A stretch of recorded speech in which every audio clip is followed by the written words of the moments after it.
Assalamu alaikum everyone. First of all, thank you Mudassir for this nice introduction. I welcome you all into day two of this boot camp.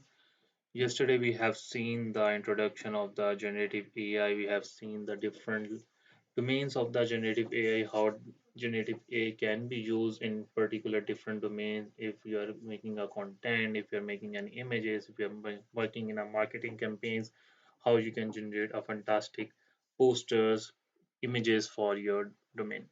So today we are going to hands-on with the large language models, going to see how you can use the large language models to solve different kind of problems. So without further any delay, let's jump into our topic. So guys, can you let me know, am I audible? Am I clearly audible to you all? Okay, so let me start sharing my screen. So the recording is already started. So we'll deep dive into the first. First, we'll see how you can make the conversational AI with large language models. So we're going to see first understand what is conversational AI, and then we're going to see how we can do this using large language models. What is conversational AI? You guys have already been used the conversational AI when you go to any website, any forum. You maybe have seen there as a chat bot already integrated on their platform. So that is allowing you to to make a conversation with that product, with that company. So that is basically powered by AI.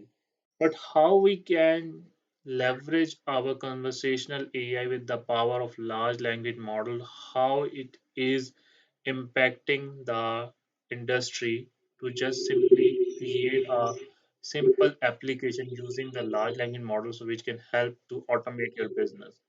There was a day when you used to create the chatbot. The chatbot used to be very hard coded. If the user entered this question, what my chatbot has to respond.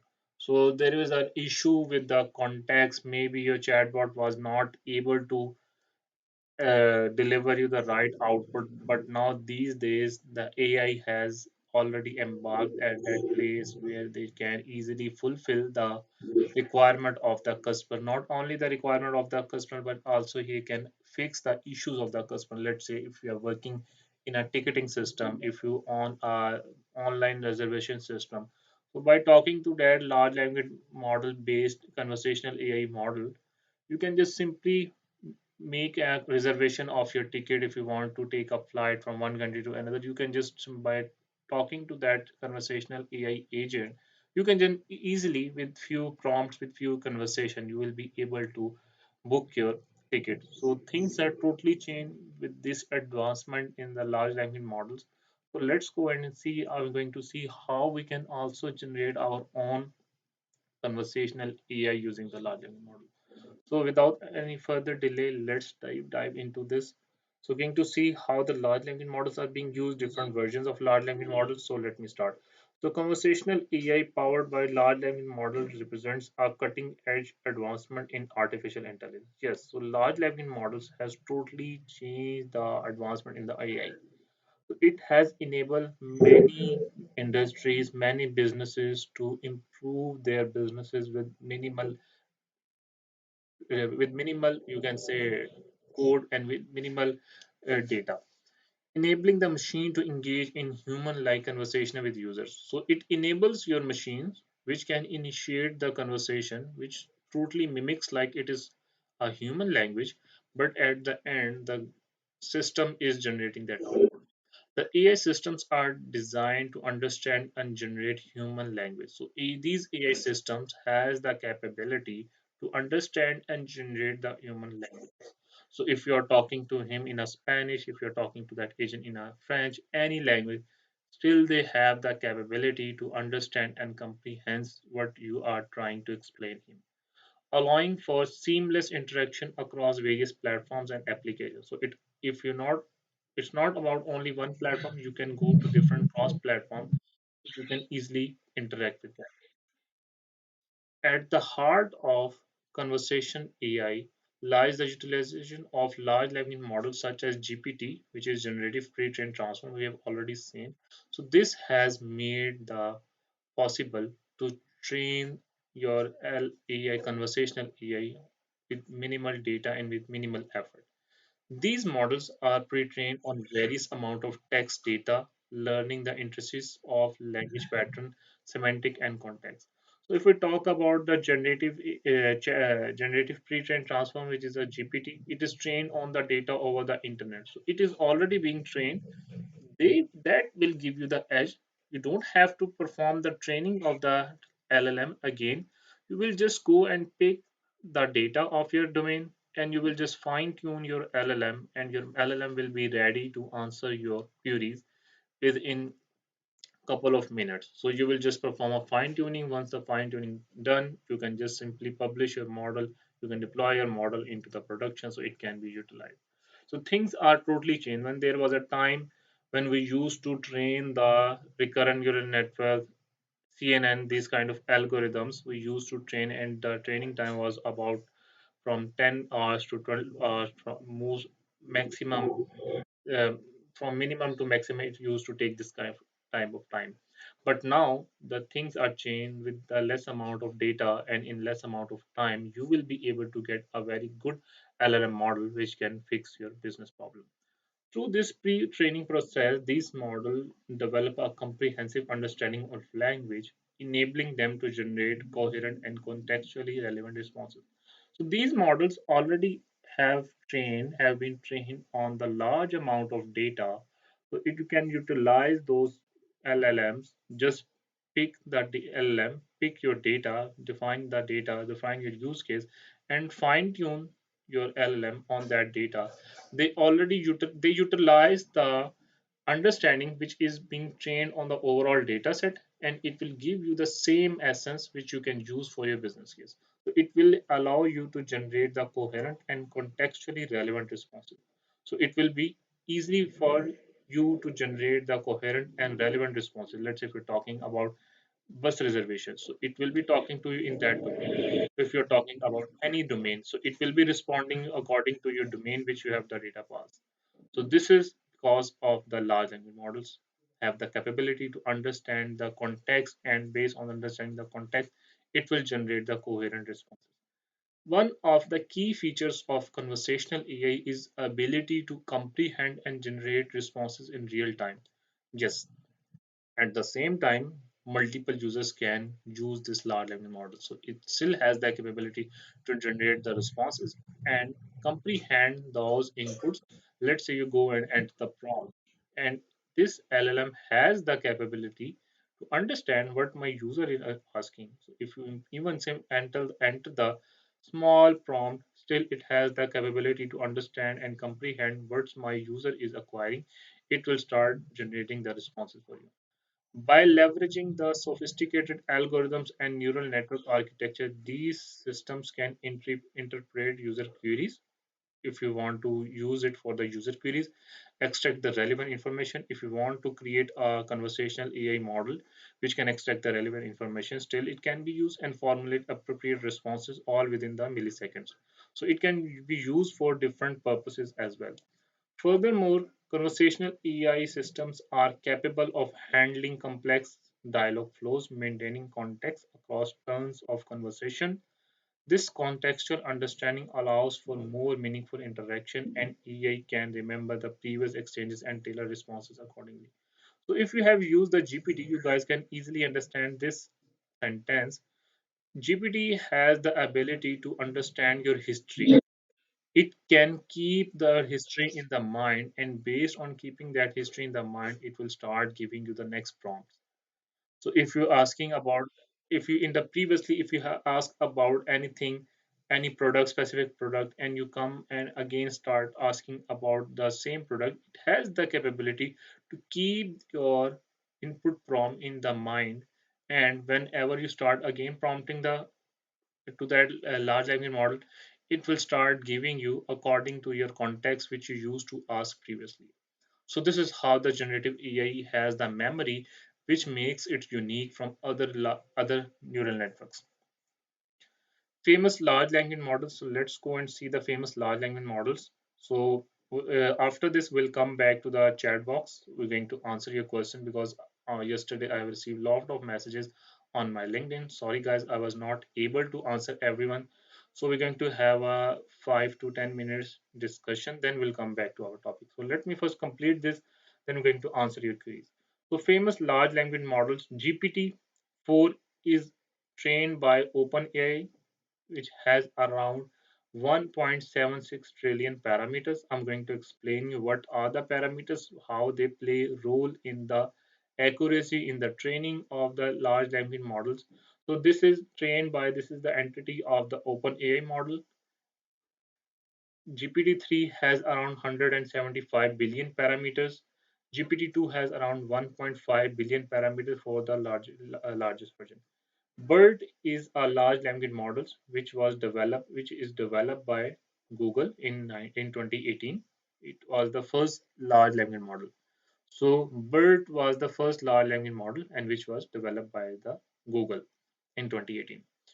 So it has been used in the search engine query as well of the Google. When you use to type any query on the internet, is used to answer your queries through the BERT as well. So BERT has that capability to understand the prompt, to understand the text of what my user is acquiring, and based on that, it was able to give you the output. So BERT comes in different forms. BERT base, BERT lot of other variants as well, but most frequently used are BERT base, which we are also going to use it today, which has around 110 million parameters. BERT large has around 340 million parameters. That is a lot. Text to text text to text model, it is also called as T5. It is also developed by Google. It has around 100 billion parameters. If you have to use this, you can simply use it. So if you have a task related to text conversion from one language to another language, this kind of model can be used. ExcelNet has around 340 million parameters.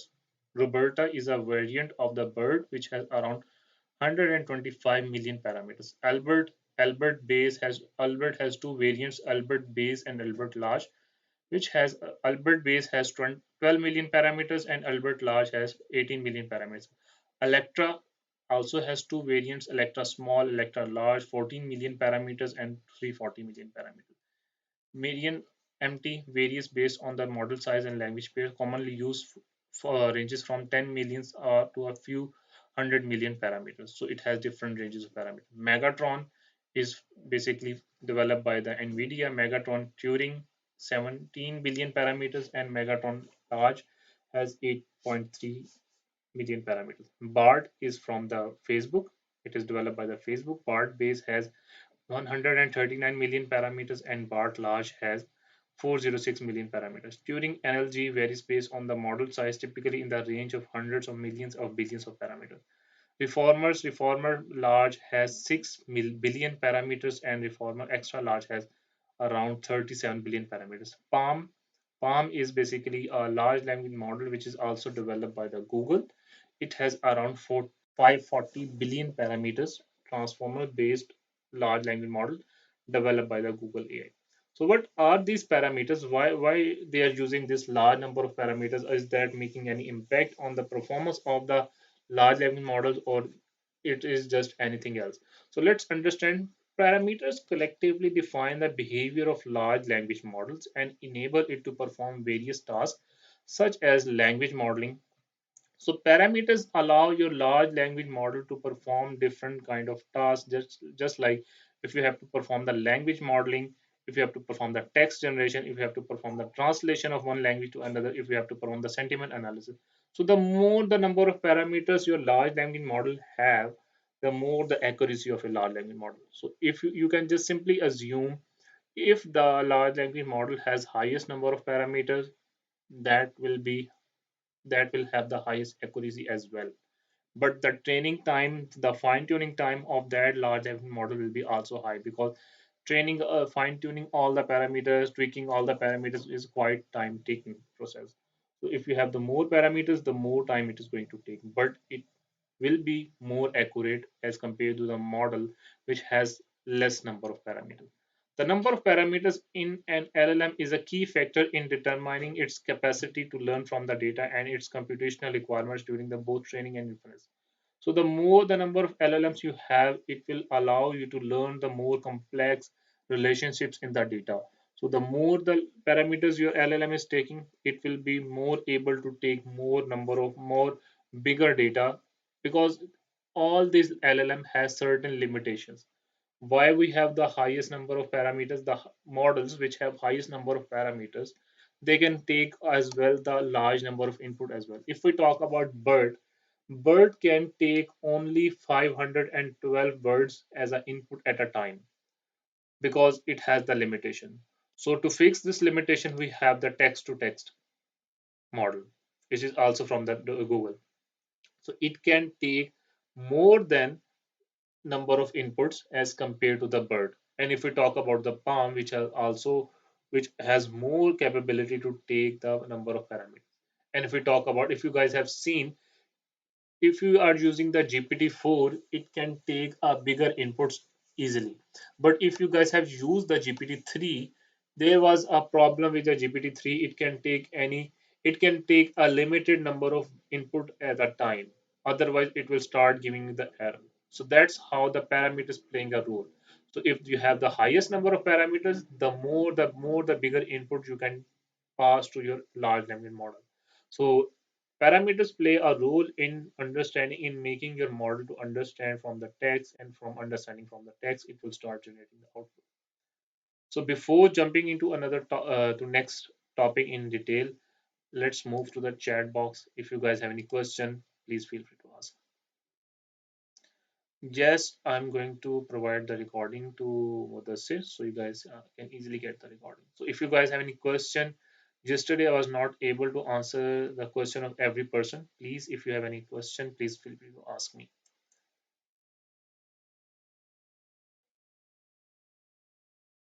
Because I have seen when we answer the question at the last, lot of questions get missed, so we won't be able to answer every question. So it's better we can have a 5 to 10 minutes session for the questions. So if you guys don't have any question, just let me know so I will proceed. Yes.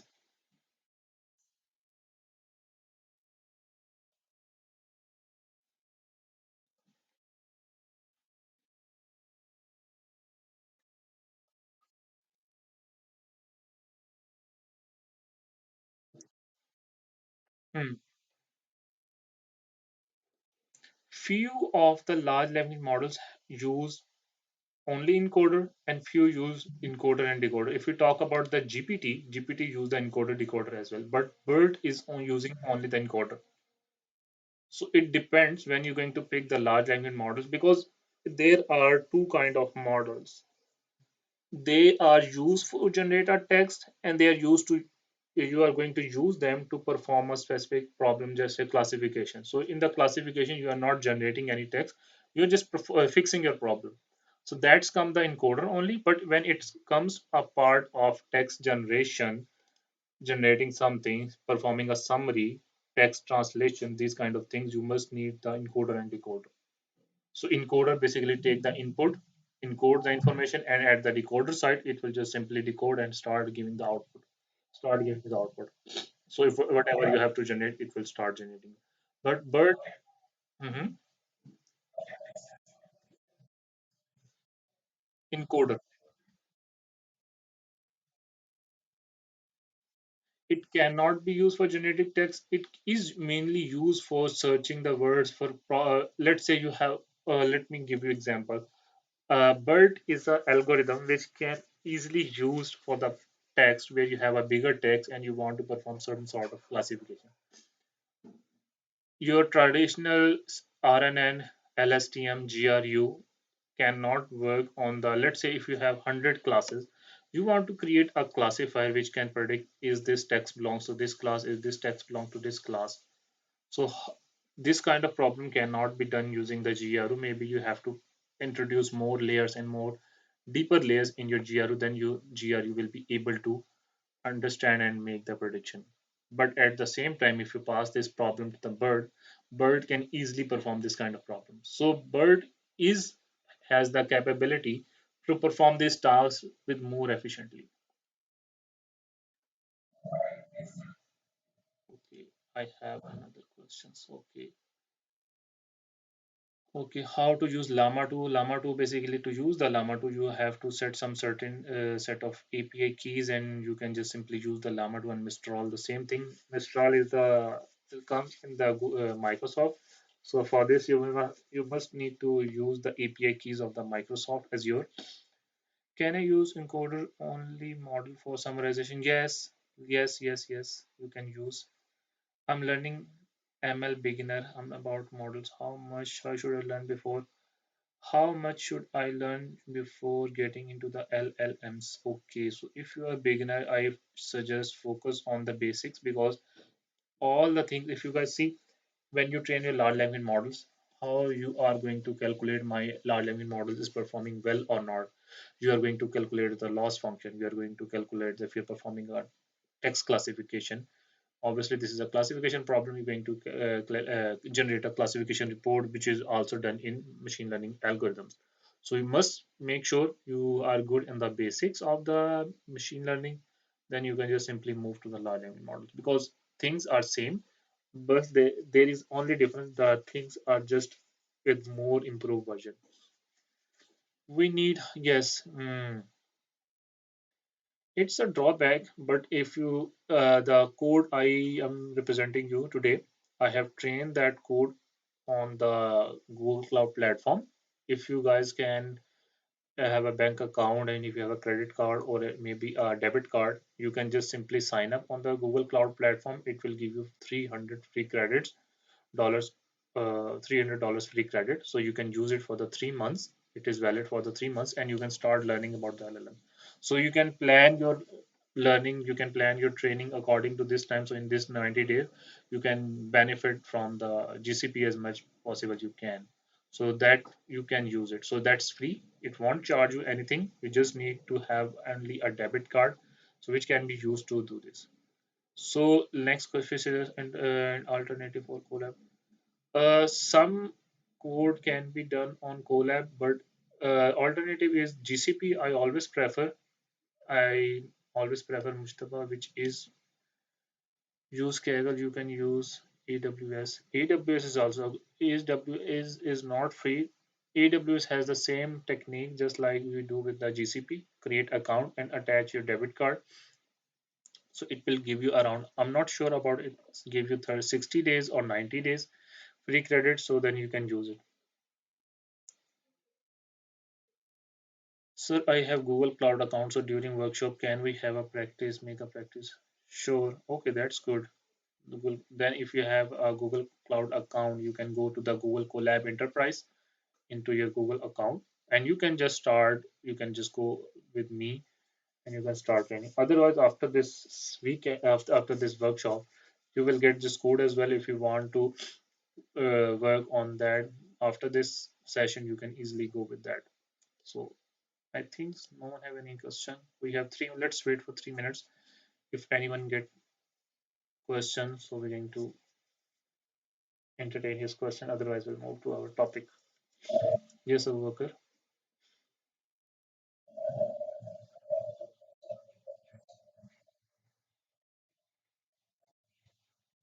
Mhm.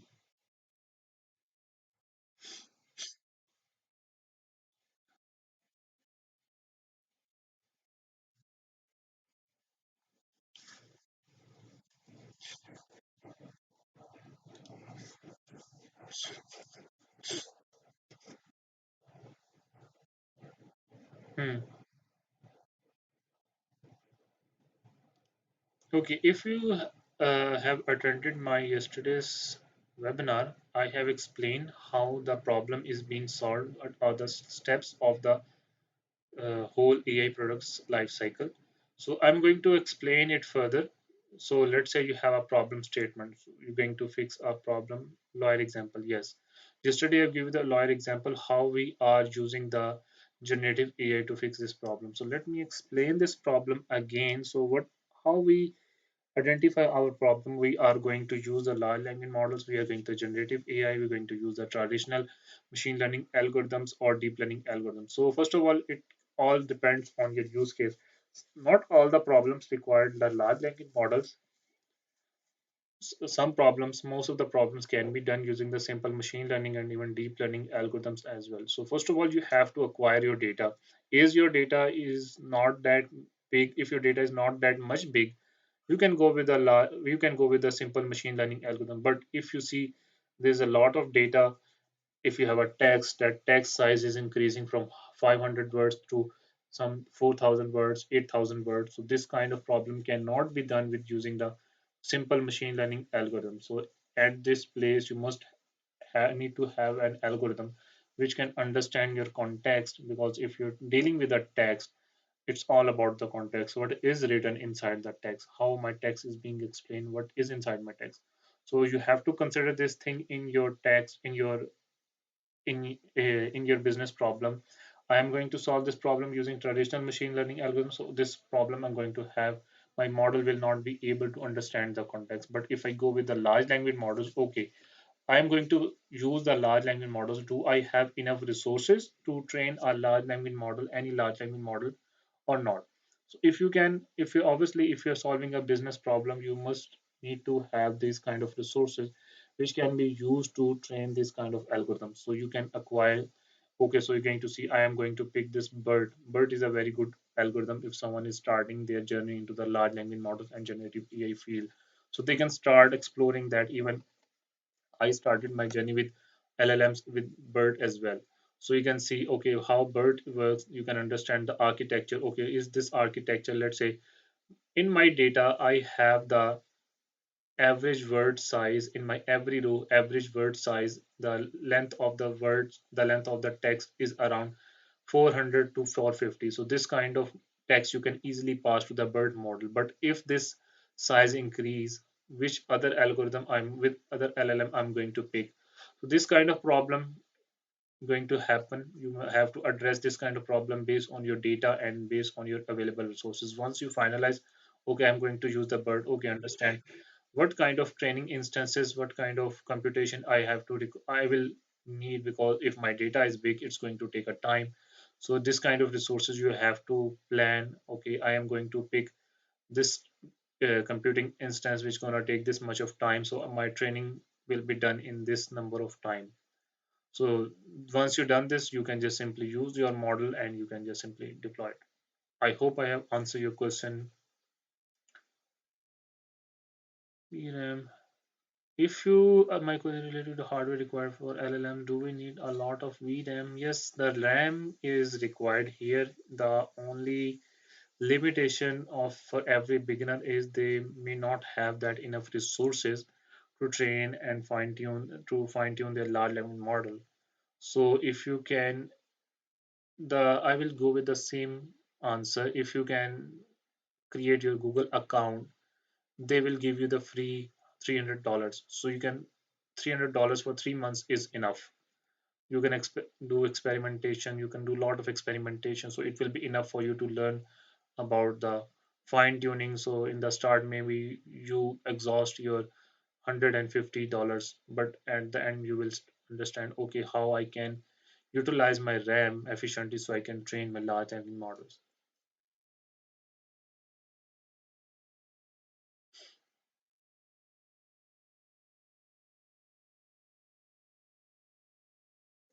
Okay, Uzair, can you please tell me? Okay, sorry.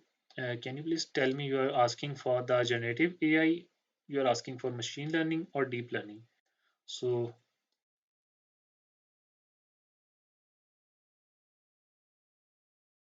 okay, so for deep learning, there are a lot of stuff I see, there are a lot of stuff available on the internet. So you can just start, I suggest pick a book on the internet. There are a lot of resources, but start learning from a book so you will never get distracted.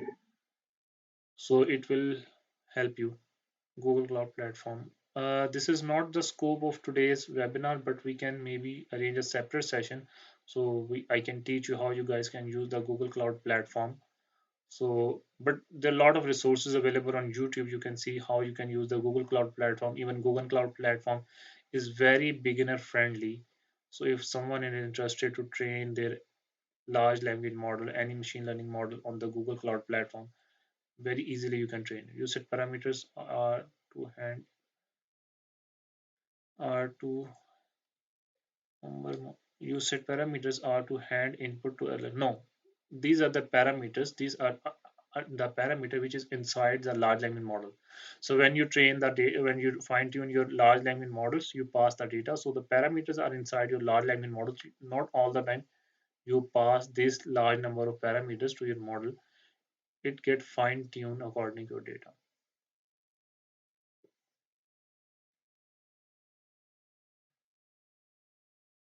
Anything else? Can we clear FIP in these 3 months? Uh, how I can answer this question? It's your FIP, not mine. If I don't know your topic, how I can say you can complete it in these 3 months or not?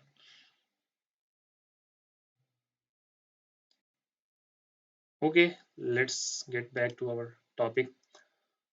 So, large language models. What are large language models? I'm going to give a recap because the more you learn about the large language models, the more the benefit you will. So, large language models are specialized class of AI model that use the natural language processing to understand and generate human-like text content in response. So large language models use the NLP techniques. The NLP techniques are the same which we have seen in our deep learning algorithms. So the same deep learning techniques are applied here, the same tokenization, the same embedding, the same positional encoding, the same all the things are applied here to generate a human-like text in the response. Large general purpose language models can be pre-trained and fine-tuned then for the specific person. What is meant by pre-trained? Google has pre-trained the model of BERT on the dataset, on the whole dataset of the Wikipedia. So the whole dataset exists on the Wikipedia is already inside this BERT model. So by doing this, the BERT has the capability. There's a lot of data available on the Wikipedia. If you go and even if you simple read a Wikipedia of any person, any researcher, any scientist, that's a lot of information. And think about the whole Wikipedia data is inside the BERT model. So it gives them ability to understand the text. It gives them ability to understand the context what user is acquiring. So by training this, by the reason of this training, so it gives you the benefit to utilize the understanding about the context. So pre-trained means it is already being trained on the data set of the any data set. It can be a bigger data set, and once you it is pre-trained, you can advantage it by using the fine tune. What is meant by fine tune? You have a problem statement. You have very limited number of data set samples. Let's say you have 100 to 50 data samples. If you just simply pass these data samples to your large language models, they have the capability to understand and learn from the data. And when you pass the unseen data to your large language models, they will be able to easily make the prediction what you are passing. But this was not possible in the machine learning. Machine learning and deep learning models are the data hungry models. They require a lot of data to be on train and then after this they can guarantee you the good accuracy. But this is not here in the large language model. Even with the smaller amount of data set, in few number of data samples, you can get a very good large language model fine tuned on your specific purposes. Let's say if you go and pick the we have to perform the sentiment analysis. So BERT has the law information how to perform the sentiment analysis already the prior information. So even if a few number of samples, you can easily create your classifier which can easily perform your sentiment analysis. If you have to perform a spam classification, spam email classification, you can easily go with that. Unlike generative AI models, which have broad application across various creative fields, LLMs are specially designed for handling language related tasks. So LLMs are mainly for the language related tasks. If you have any task related to the language, your LLM can easily do this. Either it is a text completion, either it is a text generation, either it is a text summarization, either it is a text translation, either it is a text classification. Any type of task related to the language, you can easily do this. So there are different variants of LLMs. Not only these 15, there are a lot of other LLMs are also available. So you can use them. Large language models integrated with transformers. Okay. let me ask a question from you guys. You guys are asking question from me. Let me ask from you. Yesterday we have talked about the transformers. Can you explain me what is transformer? Can anyone explain me what is transformers?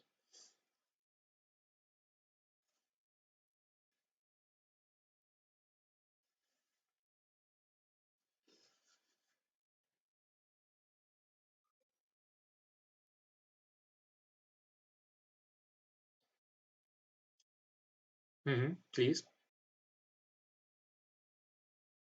Mm-hmm. Mm-hmm.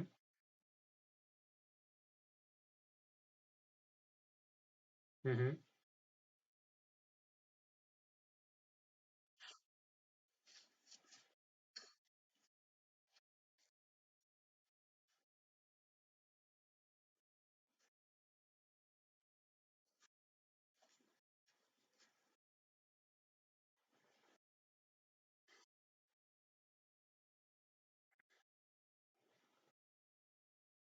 Mm-hmm. Hmm. Nice. Yes.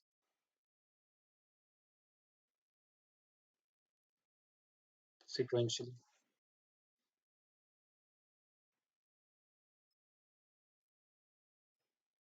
At the same time.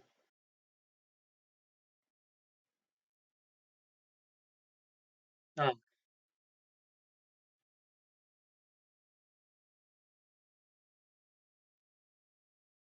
Hmm. Positional encoding, embeddings, vectors.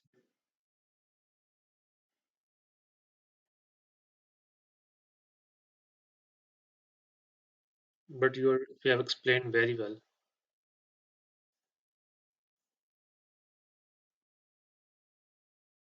Okay. Thank you so much for this nice information. Thank you for your contribution. So yes, the thing you have explained, let me elaborate it.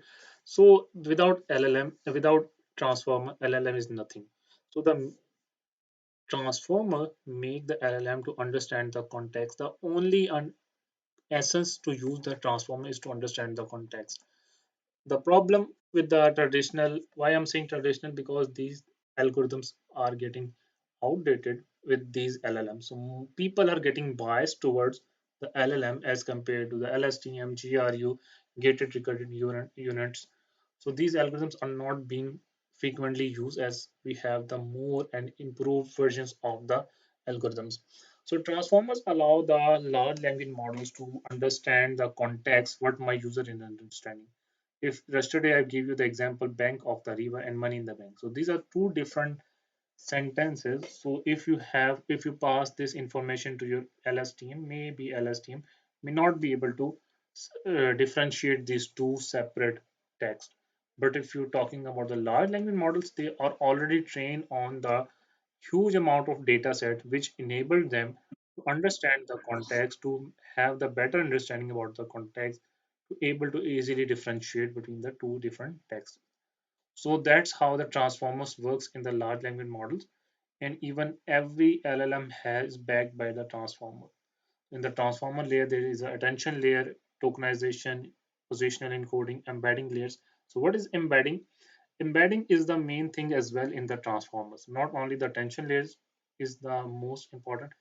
Embeddings allows you to convert from your textual to numbers. So without going to numbers, you won't be able to perform your task. So it's compulsory. You must have to be convert your text to numbers. Mm, yes, self-attention, positional encoding, encoder-decoder architecture, multi-head attention, feed-forward neural networks. Yes, yes. Okay.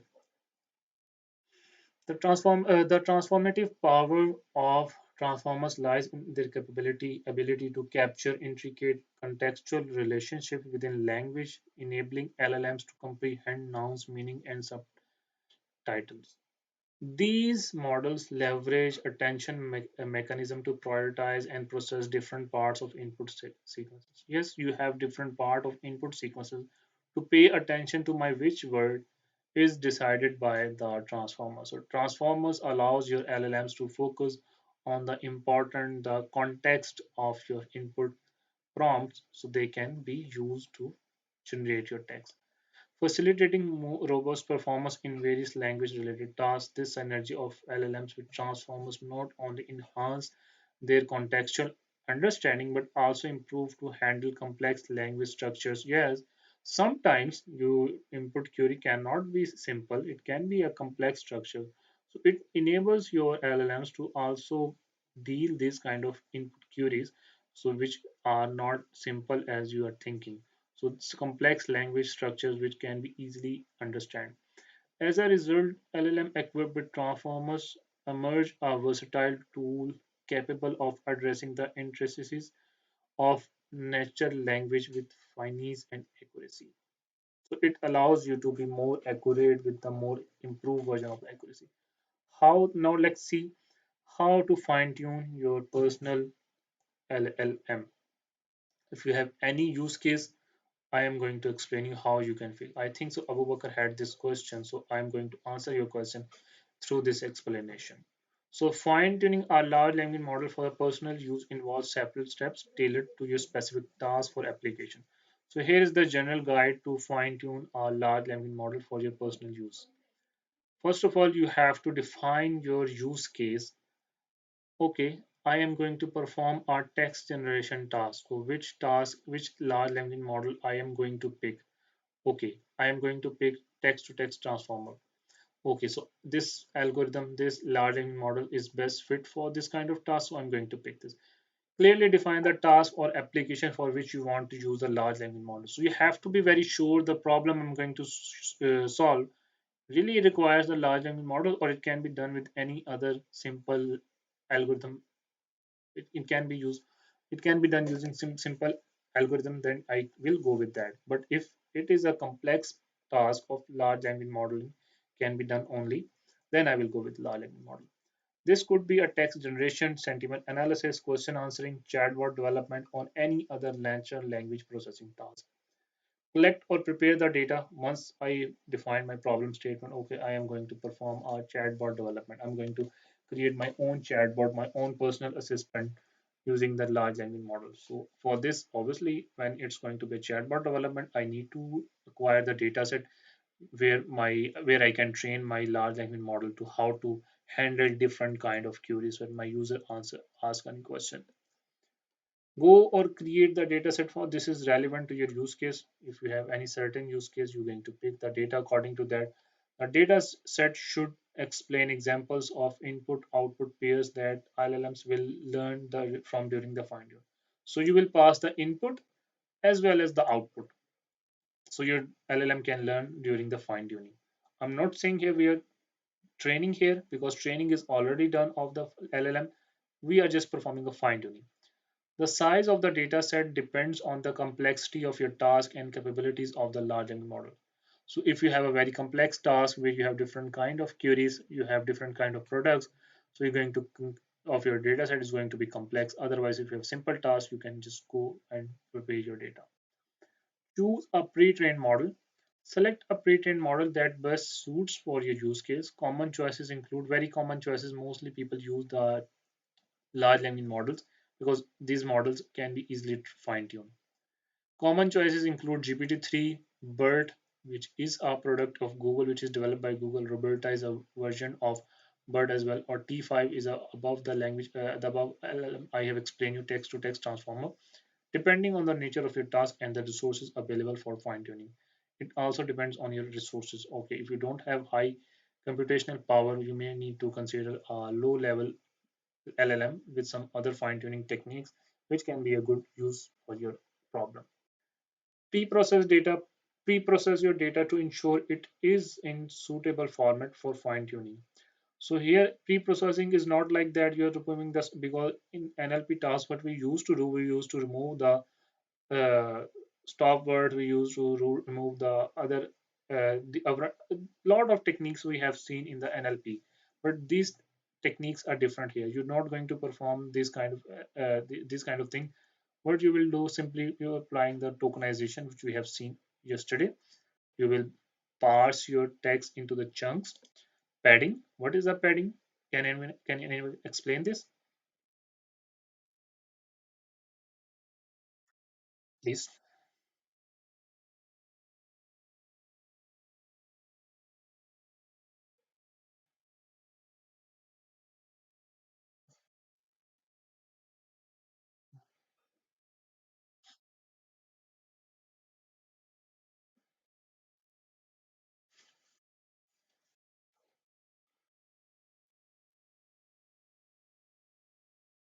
Padded. Because it is the size, or let's say most of the LLM start with the 512. So when your text size, let's say, contain 45, 50, 60, this number of words, and if you don't pass the right size to your large language model, it has a problem. So you must have to apply the padding. So it will create a vector where your all the word will be mapped into the vector of the 512. And let's say if your text contains 60 words, so in the vector it will be a 60 entries and rest of the entries will be 0. So but the size of that vector will be 512, and each vector size will have the same thing. The rest of the vectors will be 0, but it will make sure we are passing the input of the same size. So that is the padding here. Encoding text to numerical data format, yes, because as we have learned from our childhood, computer understand 0 1. We are not converting into the 0 1, but we are converting to the numbers, which is the vectors, specific vectors. Every text has a specific vector number, so we are converting here so LLM can understand. It is only LLM can only train on that if it is converted into encoded text. Fine tune the model. Initialize the pre-trained LLMs with its weights.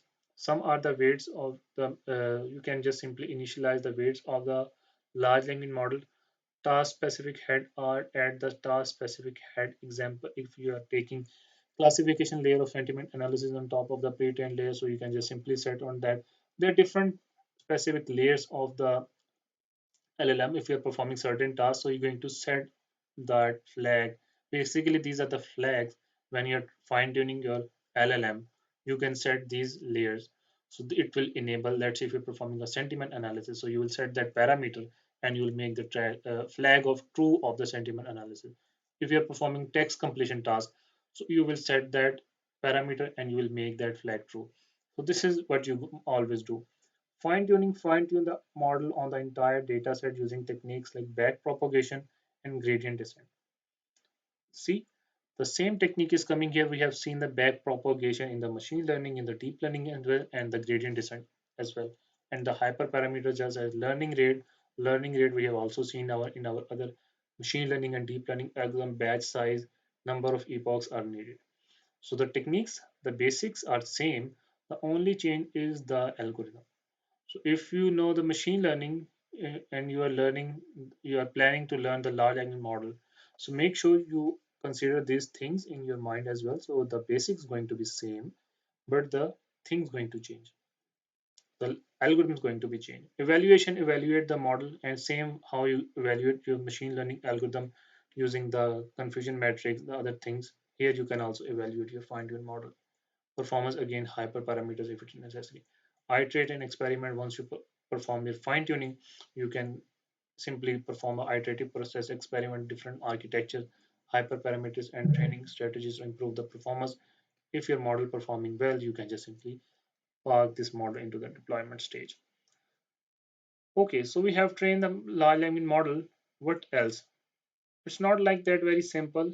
Large language models comes with problems as well.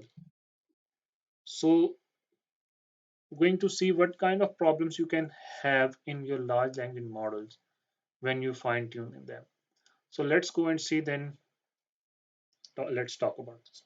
Problems with large language models. Large language models have demonstrated remarkable capabilities in natural language understanding and generation. However, they come with several challenges and potential problems as well. When there is a solution, there is a problem as well. There is a challenge as well. So biasness and fairness. Obviously, there's a lot of data available on the internet.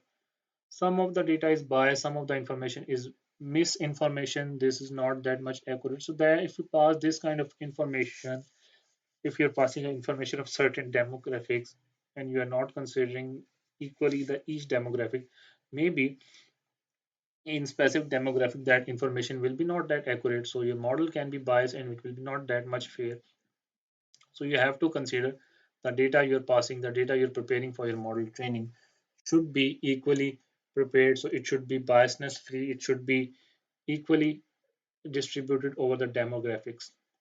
Ethical concerns, obviously, if you guys have seen in the start GPT, when you used to ask the GPT about the any prompt, it never said I don't know. It started giving you the answer, and that answer sometimes was not that much accurate.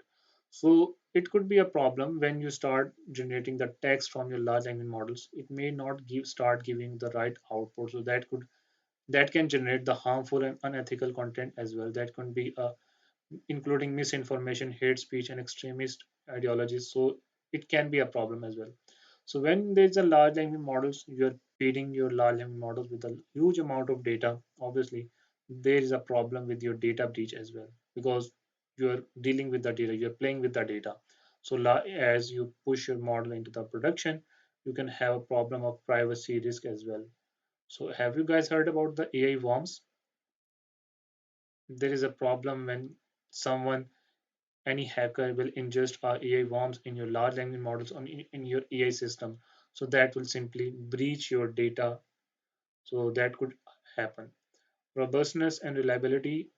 LLMs may produce inaccurate and unreliable outputs, especially when faced with out of distribution inputs on adversarial example. Ensuring the robustness and reliability of LLM generated content is crucial for real world applications. So sometimes, most of the time, may it not be producing. So you have to consider is my output is reliable with different kind of rigorous testing. You can make sure my output generated by LLM is as per I am expecting. Last is hallucination. What is hallucination? When you ask your large language model, it never says I don't know. Start giving you the output. Even that output can be false as well, but it will never stop giving the wrong output. So to fix this problem, we can simply incorporate different kind of vector databases, or we also call as RAG, retrieval augmented generation, which can eliminate this part, the hallucination. What is a hallucination? When you query from your large language model, your large language model will start giving you the output which is not right. Let me give you an example. When you ask any question from a large language model and your data was very old, and it will still answer you, but maybe that information can be false with the passage of time, but it will be giving you the output because your model is not fine tuned on the new data set. So that problems happen if you also don't fine tune your model with the new data as well. So that can happen a problem of hallucination. So hallucination happens when you get the nonsense output, and if you don't fine tune your model with the passage of time. So it is your duty to make sure the data you the if there is any changes, if your data is changes, you should update your large language model as well. Otherwise, it will get outdated and it will be there will be no value of your large language model. So these are the five problems can happen with your large language models. So let's understand what how we can fix this problem with retrieval augmented generation. So what is a retrieval augmented generation?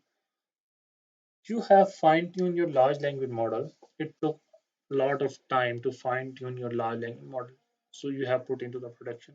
And after 1 week or 2 weeks, the data is changed and the data size is increasing because all the time data is increasing.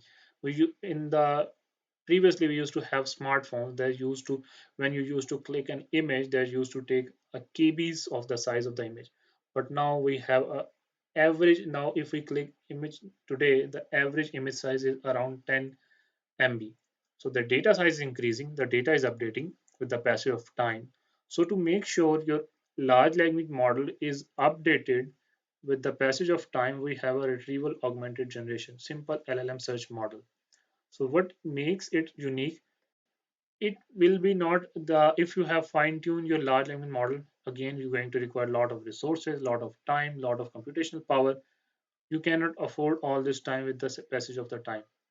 What you will do, you will just add a vector database with your large language model, so that will help them to stay updated according to the context. So let's see how the retrieval augmented generation works. Let's talk about this in detail. Retrieval augmented generation is an innovative approach in natural language processing that combines the strength of both retrieval and generation based model to produce high quality contextually relevant text inputs. So when in this framework, generative model, typically a large language model such as GPT, is augmented with a retrieval mechanism that assesses external knowledge sources or contextually relevant information during the generation process. So let's say a client came to the your large language model and it start giving the prompt to your large language model. Instead of your large language model start giving him the response, that large language model will go to that vector database, to the RAG, where our information, where is more information is stored. So it will take, okay, my question is asking me about the sports. Okay, so I have seen, I am trained on 2023. I know who is the best player of the tennis. Okay, this is the best player of the tennis, but in 2024 the best player of the year is changed. Information is outdated, but I am trained on the 2023 information. According to my knowledge, I know Roger Federer is the best tennis player. But maybe next year someone else become a good tennis player. The title is changed to given to someone else. So what my large language model will do? It will give you the output of the 2023. No, it will just simply go to the vector database. It sees my user is asking me. I am trained on the whole sports data, including cricket, including hockey, including tennis, including football, including all the sports. So my user is looking for the information of tennis. So I will gather all the information of the tennis. I will extract only the information of the tennis because this is the context of my user. So LLM will understand the context. It will trigger the vector database. From that vector database, it will take out, okay, in the 2024, who is the best player of the tennis? It will tell, okay, this player is the best player of the tennis in 2024. So it will give you the output. Instead of giving the output from his memory, it will directly go to the vector database. And that vector database, if you are interested to uh, entertain your users from the sports, you must have to update your vector database from the sports, all the news of the sports. So your LLM can be all the time updated from this information. So that's how the retrieval augmented generation.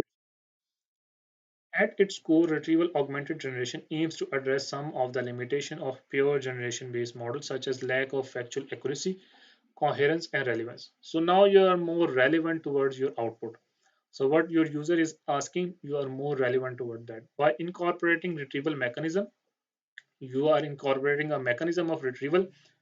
The model can access a diverse range of external knowledge sources. So a model can access different kind of external sources, not only that information which is being trained on him, it can access the external sources as well, including databases, knowledge graphs, pre-existing text corpora to enrich its understanding of the input context and generate more informed and contextually appropriate responses. One common implementation of retrieval augmented generation involves a retriever model to set of a set of relevant documents. Even it's not about you going to set all the time you have the text. You can set your documents as well. Your LLM can easily talk with your documents as well, which you can be easily used. Or passages based on the input prompt. So you can in the your vector database, it can be your documents, it can be your any text, it can be any form of your data which you can pass. So that's where we need the vector databases in the LLMs. These retrieved documents serve as an additional context for generative model. It is a separate context, it is an additional context for a generative model, guiding it to produce more accurate and relevant responses. Now your LLM is generating more accurate responses. It is staying up to the date according to the news which is available on the internet. The generated model, or even in your vector database, you can also set some sort of information, some sort of links from the internet can be also used. The generative model then synthesizes this retrieved information with its internal knowledge to generate the final. So it extracts the information from the vector database and it will synthesize with its internal knowledge and it will generate the output. Retrieval augmented generation has been successfully applied to various natural language processing tasks, including text summarization, question answering, dialogue generation, content creation. Let's take an example. If you have developed a chatbot, right now your business is dealing with mobiles only. So you have created a chatbot where you are telling your user, okay, these are the mobiles, these are the accessories of the mobile I am selling, and these are the specification of the mobile. You have trained your large language model based chatbot on that data. But later, you start selling laptops as well. You start selling some other electronic appliances as well. So what you will do? You will again go and start training your large language models and again spending a lot of time in training that. No, you will just simply create a vector database on top of that and you will just paste all the information of your new products into that vector database. So whenever a user query from your large language model, it will trigger that vector database and it will start giving you the route output. By leveraging both generative AI and retrieval based techniques, model can produce output that not only fluent and coherent but also factually accurate and contextually relevant. So yes, so now we will be more relevant towards our topic. So when you have the vector database, which is called retrieval augmented. So there are different vector database available in the market. If you have to use, it all depends on your users. Let's say if you are making a recommendation system, you go and if you go onto the Amazon, if you just enter, I need a sneakers, nice sneakers with the in red color with tick mark. So what does the tick mark represents? It represents the brand of Nike. But I have seen from somewhere, I don't know which brand name it is. I have seen the sneakers of the Nike for the first of the time in my life. But I am going to Amazon. I know Amazon can fix my this problem. So when I will type this, when I type trad, so all the products of the Nike in the red color will start appearing in front of me. So if you have to create the product, if you have to create the retrieval augmented generation based model, which can understand your context and also the color as well. So for this, we have a vector database, which is Chroma, you can use for your colors based text.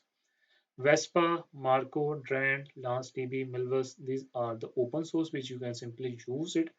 There's some closed source as well, but it's up to you. Source, these are some. These are two commercially used, Vivian and Pinecone. These are very famous vector databases. You can use it. Although there's some other vector databases. Some if you don't have want to go with the vector databases, you can go with these databases which supports the vector search as well. Because whenever you search from your vector database, it's not like that you are searching a text. You are searching the vectors. When you get the query is basically searching the text, the vectors. So these databases also support. Cassandra is a big data tool. PostgreSQL is also very famously used for the databases. It can be also used for the vector search. OpenSearch, ClickHouse, these are the four databases which can also use it. And if you go for the other databases, Rockset, Elasticsearch, Redis, Single Store, you can also use this retrieval augmented generation based database. So let's see. RAG is an advantageous extension of LLMs. Simplest definition of RAG is the architecture for leveraging the power of LLMs to securely answer questions about your enterprise content. RAG have a number of advantages over the traditional large language models. Improved accuracy. Obviously, when you are more towards your context, your accuracy is improving. Your hallucination is decreasing. It will be less prone of errors because we understand the context. Based on the understanding the context, we are focusing on the outer data set. RAG does not require that that you expose your content to train the LLMs. You have much better field control over your data access, like you would in your own traditional search application. Increase domain expertise. Now you are more towards your domain. You are more exposing your large language model with the more domain knowledge, so you are more expert in domain. Enhanced audibility. RAG can easily track with which sources they use to generate responses. LLMs cannot audit from which source I generated this response, but from RAG. we have that audit.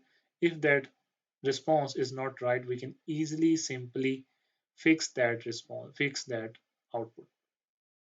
RAG is powerful new NLP technique that has potential to revolutionize the way we interact with computers. It is especially well suited for enterprise application where accuracy, domain expertise, and audibility are all critical. Where we can use, we have a customer services chatbots. RAG powered chatbots can provide customer with more accurate and helpful answer even with their questions are complex and open-ended. So when in terms of customer services, you guys maybe have noticed that a lot of information are being generated on the customer side. Customer come and ask about the queries, ask about different kind of questions. So to cater these kind of questions, the RAG can be easily used. Legal or scientific research, RAG can help lawyers or scientific users and find understand the document related to the legal case or scientific research. Technical support chatbot, RAG powered chatbot can help IT teams to troubleshoot technical problems more quickly and accurately. Knowledge management tool, RAG can enhance the user experience in any type of search on internet tool for knowledge workers. Content generation, RAG can be used to generate high quality marketing, copy, product description, and other type of content. So there are a lot of benefits, other benefits as well of RAG, but these are the two main benefits that you can be used using the RAG. So let's jump into the discussion section. So if you guys have any question, we're going to answer. I'm going to provide this bootcamp to the Mudassir you can get from him.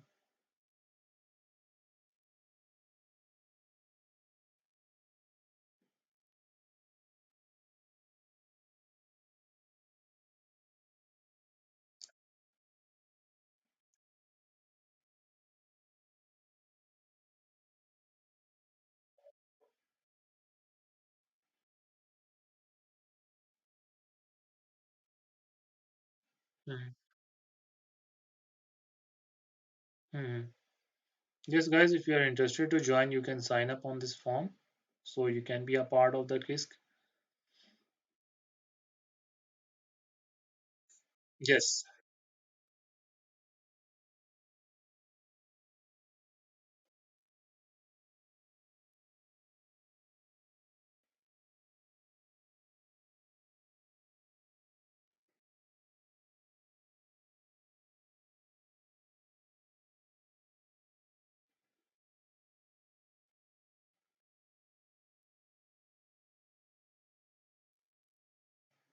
Yes, in RAG we are adding a constraint. Yes, you can be a specific to your use case. Yes.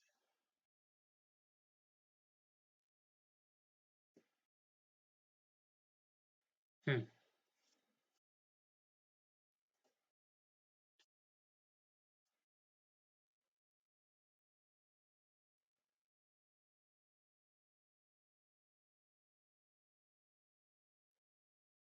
Hmm.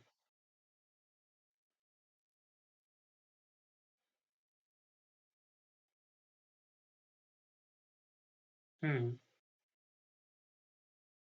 Okay. No, context comes from the input user. LLM understand the context, and based on understanding the context, it will trigger the vector database.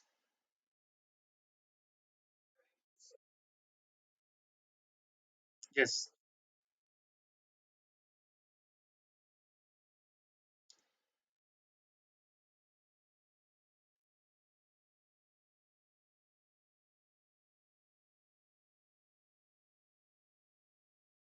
Hmm. So as we have seen, LLM has the capability to understand the context. So when any user come and ask the question, that directly goes to the LLM framework.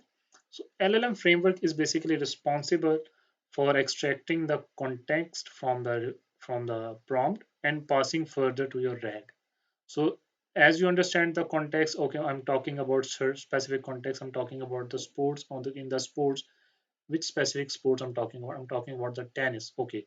So it will trigger the vector database and it will extract the only information related to the tennis only. So this is the job of the LLM to extract the context and and Mhm.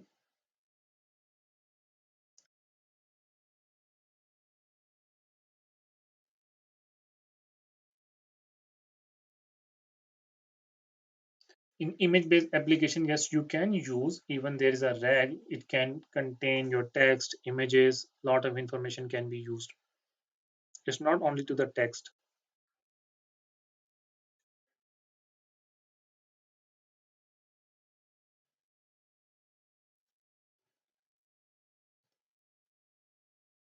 Guys, any question?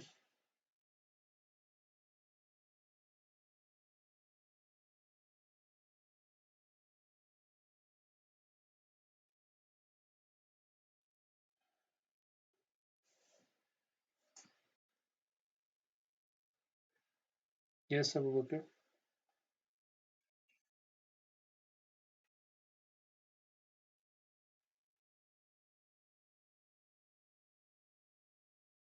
Mm-hmm.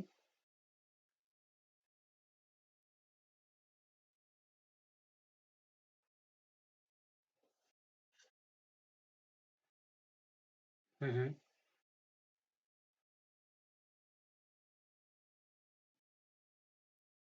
Mm-hmm.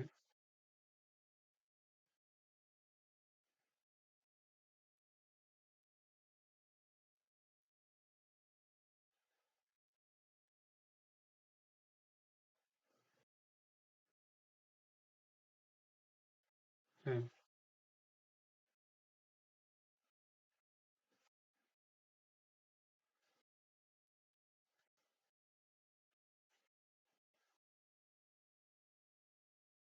Mm-hmm.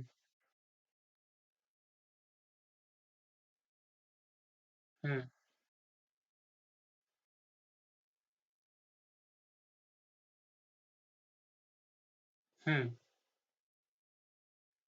आपको क्या लगता है क्या होना चाहिए? हम्म, हम्म, हम्म. Yes, what you can do, you can design your front end using Streamlit, and the back end you can deploy on the GCP. You can go to the even the compute engine, or maybe is it a model or any script?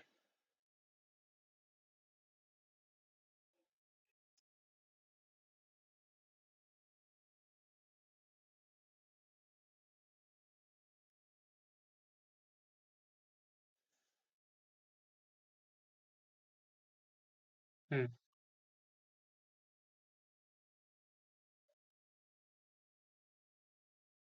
Where are you?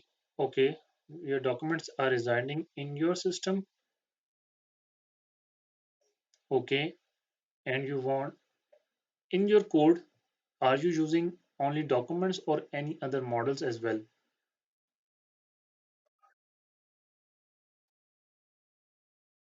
from the APIs?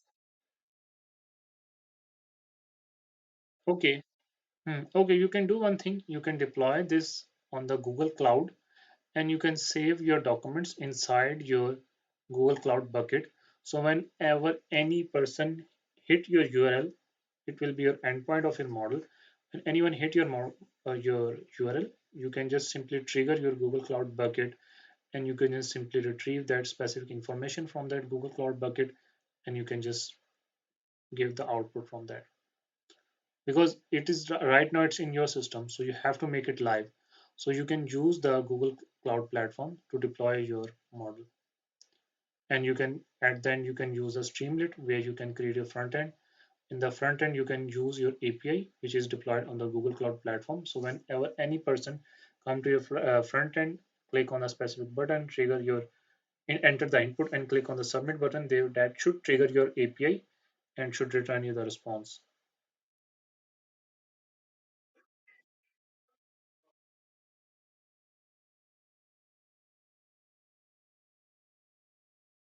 Yes, yes, yes.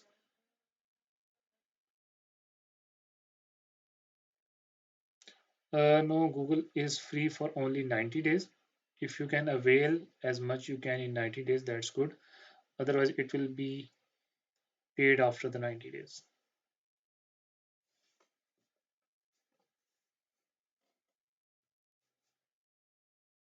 Oh,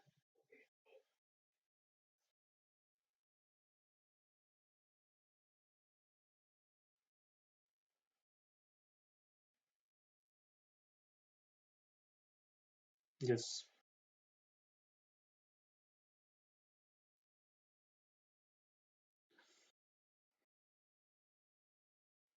Actually, no, because if you have to host your model, you have to pay a certain amount for that. Yes, you can go if you can create another account after 3 months. Razan, if you can create after 3 months another account on your another debit card, that can be done.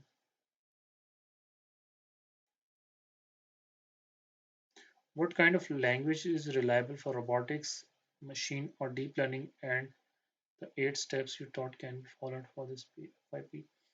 For the robotics, obviously C++ is mainly used. For the deep learning, you can go with the Python. The 8 step, it all depends on your use case. I'm not sure about your use case, what kind of project you're going to develop. So you have to identify your 8 steps by your own. Okay, let's come back to the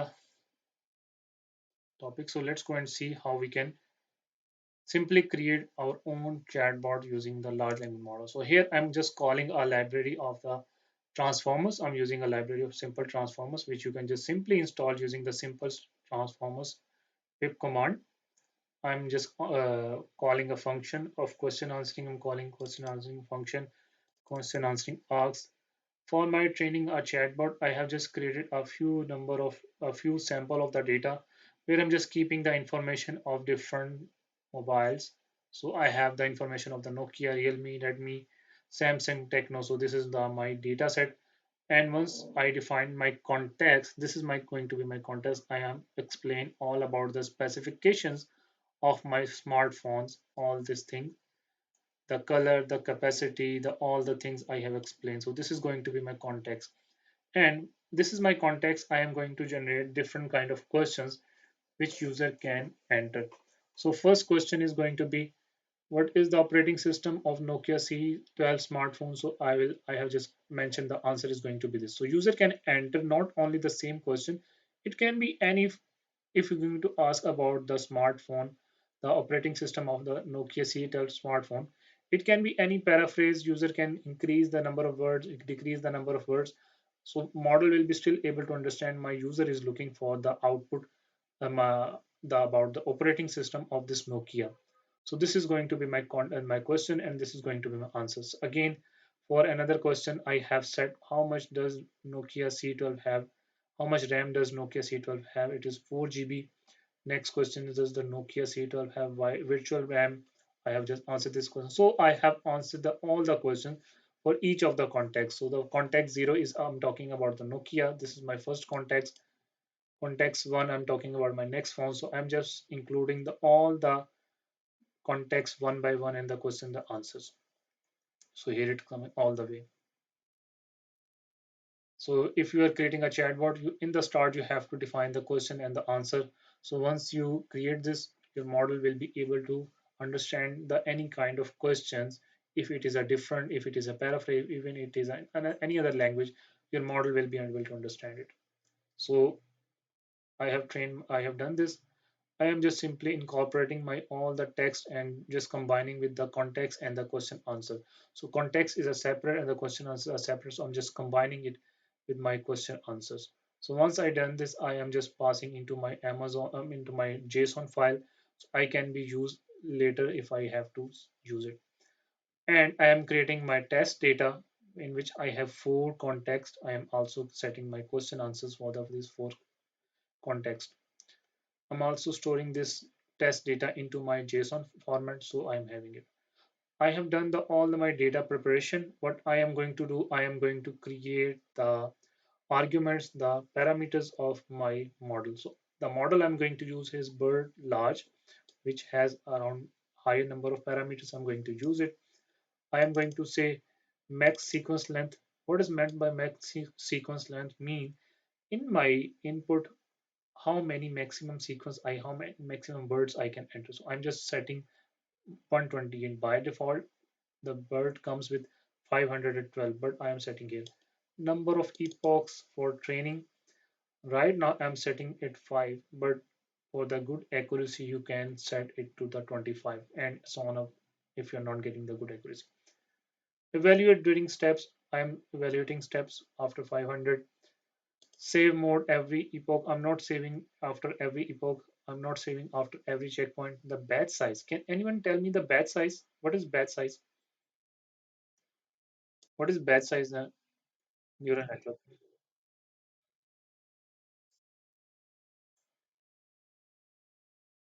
Yes. So in one epoch, how many times, let's say you have a batch size of 16 in one epoch in which you pass the whole data, you will pass the 16, 16, 16 in the form of 16. So it depends on the size. If you set 64, the more the batch size, the more the input will be going past to your neural networks. So if you set bigger batch sizes, it can also impact your accuracy. So, but some algorithms, if you this also depends on your resources you have. If you have a bigger batch sizes, it will be taking a lot of memory to keep all the inputs at the same time in the memory. So smaller batch sizes can work. Train batch size, evaluation batch size I'm setting here. So I'm question answering model. I'm just calling here for the question answering. I'm calling the BERT large base. I have set the training arguments above here. I'm not using the CUDA, so I'm just making it false. So I have defined my model. I have the data set. So I'm just going to train my model on the five epochs. I have my training data set for the evaluation. I have my testing data set. So I have just started my accuracy, my model training. So it returns me the output. And once I got my model, I'm going to make an evaluation. So it is giving me a loss, which is not very good, but it's okay for this because I'm just setting into the five number of epochs. And it has returned the correct output 4, similar 3, incorrect. So it is telling me the output how my model is performing. Still incorrects are not very low, it's high as compared to the correct, but it's okay for this use case. If you want to get the good correction, then the higher number of correct values, you can increase the parameters, you can increase the batch size, and you can increase the epoch. So I have just trained my model. I'm just calling up my model for the prediction. So I am just calling my model for to make a prediction. I'm just asking, I'm setting is the context, what model of the Samsung, what model name of the Samsung smartphone. So I'm just asking him, it's giving me this output. Samsung smartphone has the Samsung Galaxy M14. It is giving me the all the specification of this one. So if I ask again, I have just set the context. I'm talking about the Nokia phone.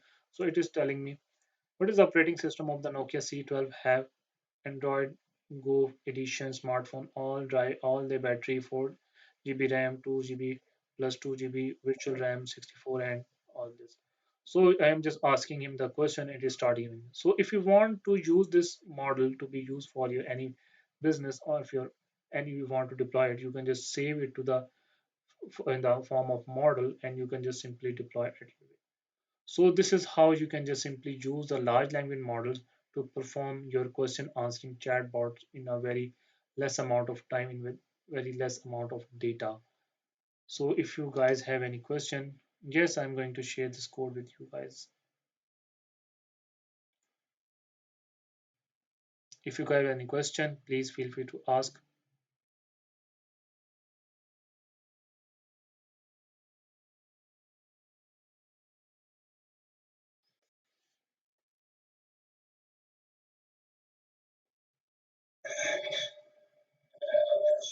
Yes.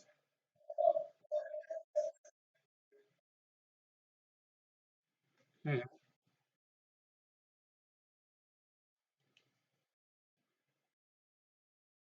Mhm.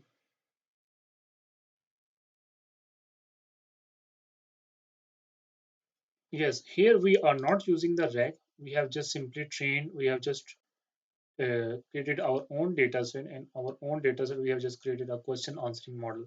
So here we are not generating a text, we are just answering a questions. So this is not our use case. So it depends if you want to generate text, so you can set your model according to that.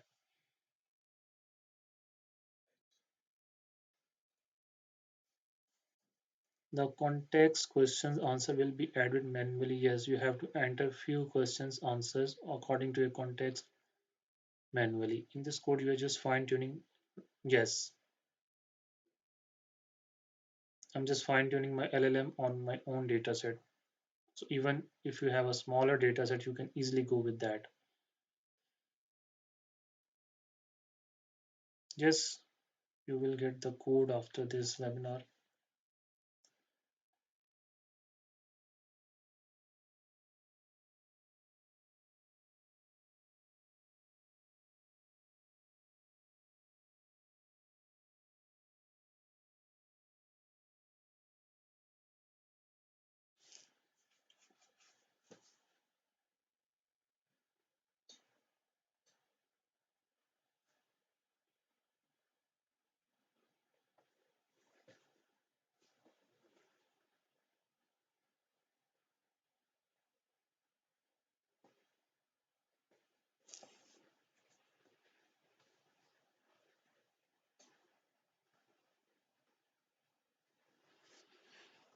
I think no one have any question.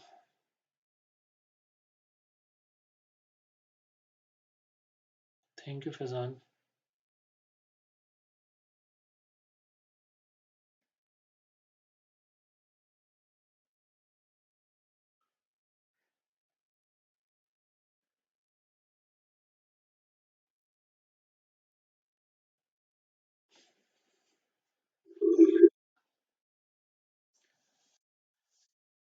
Yes, we'll have a lot of boot camps in our upcoming weeks. So I'm going to give the feedback form to you guys so you guys can give your suggestion what kind of boot camps you further need. So that will help us to design future boot camps according to your requirements. Thank you so much, Hina. Provide some guidance on generative AI 3 modeling. Okay, sure. We are recording. Okay, you can ask about the recording for the bootcamp. Mudassir, I'm going to provide him the recording. 3D modeling, this is not my expertise, but generative AI, there are a lot of generative AI tools you can use with that. Even Hugging Face models has used for generative using the 3D modeling. You can go with that.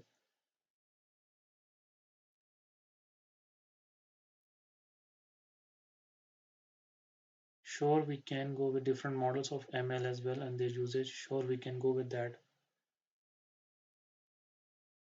Uh, I am from Lahore, so won't be possible for me to come to your city or university. I think so. On online we can learn easily.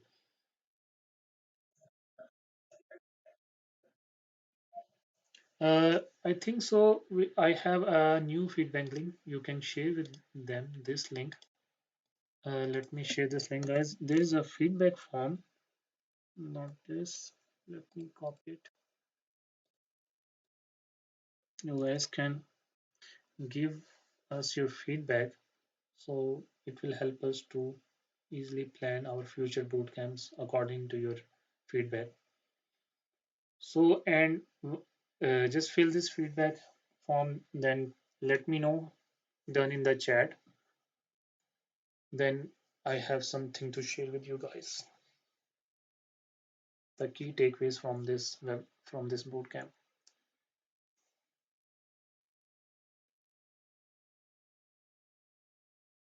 For the certificate, you can contact Mudassir. He will better guide you.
Yes, I'm here. So guys, when you complete the feedback form, let me know. So I'll proceed further. So we have something to close before our bootcamp end. So you guys can let me know once you complete the feedback form. Okay, so you guys can, once you all done, just type in the chat. So we'll proceed.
Okay, so I have a use case on which I train a large language models on a data set. What I am doing here, I have a data set which I took from the Kaggle where I have the symptoms of different problems. Let's say I'm going to enter a prompt. I have a back pain when I carry heavy things. So it will my model will should return me back pain.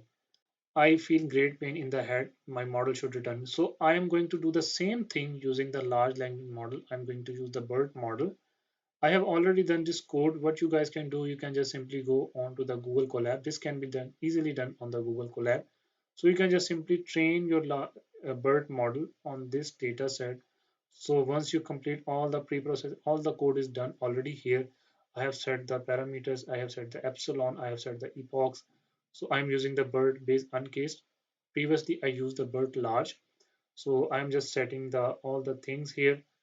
I have applied the tokenization, I have applied the encoder, I have applied the tensors, I have applied the data loader and other the things validation data set, test data set, and I have loaded the BERT model, different learning rates and the epsilon value.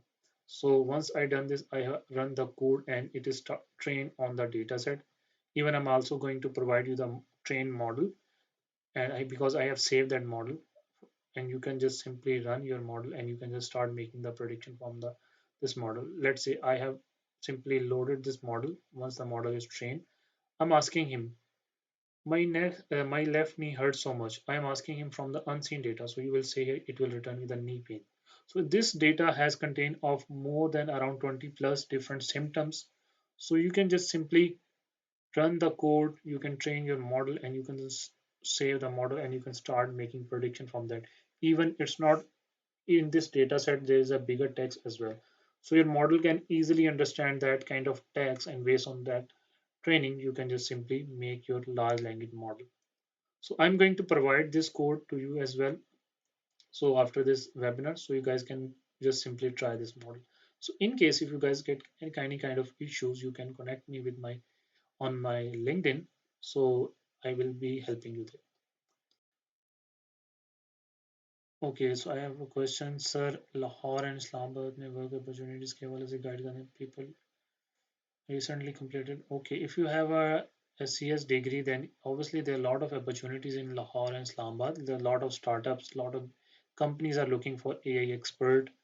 So just only thing is focus on your portfolio, make your profile unique from other, start actively posting about the tech related thing about your domain on the LinkedIn, so you can be in the search of the recruiters, because when they search for recruiters, these things really help your profile to come on the top of the search. Yes, Kashif, I will give this recording to Mudassir so you can get from him.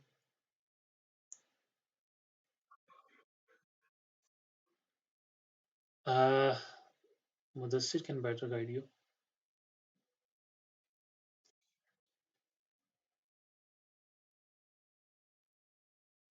So if you guys don't have any question, can we end this session? Data analysis, yes, sure, we can do. So that's why I provided us the feedback form, so I will have access to your responses, so I will be able to plan my next bootcamp according to your feedback.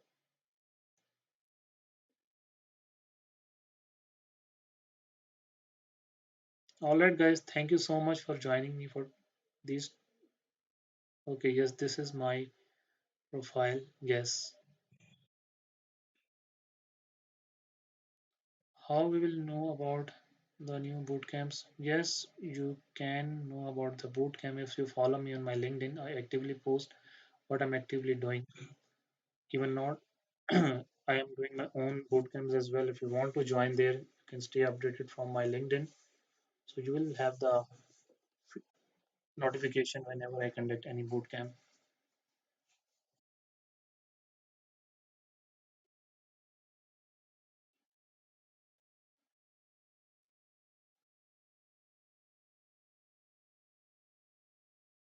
Yes,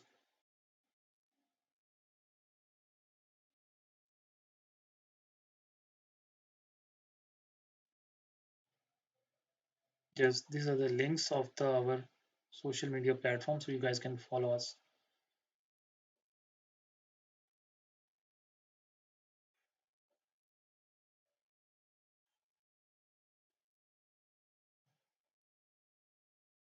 All right, guys, thank you for joining us. See you in our upcoming boot camps.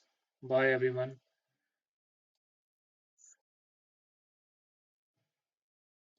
Yes, you can end this session.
I think Daniel Shah have a question. Yes, Daniel, please type your question in the chat. So,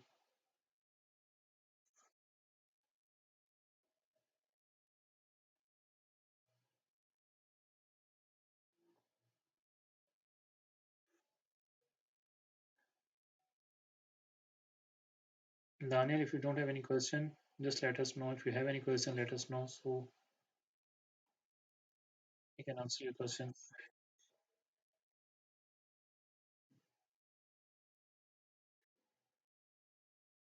Okay.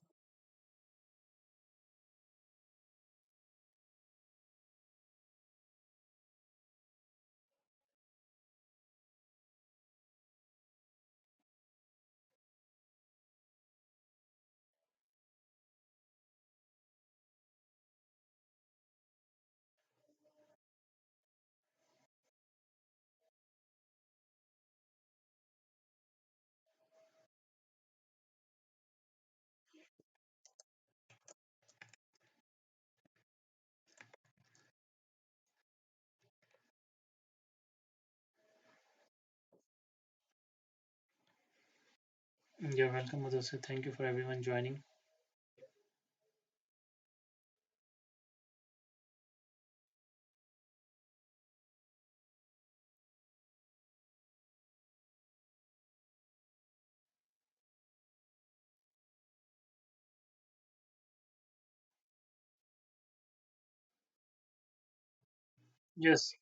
Yes, yes, you can end this meeting.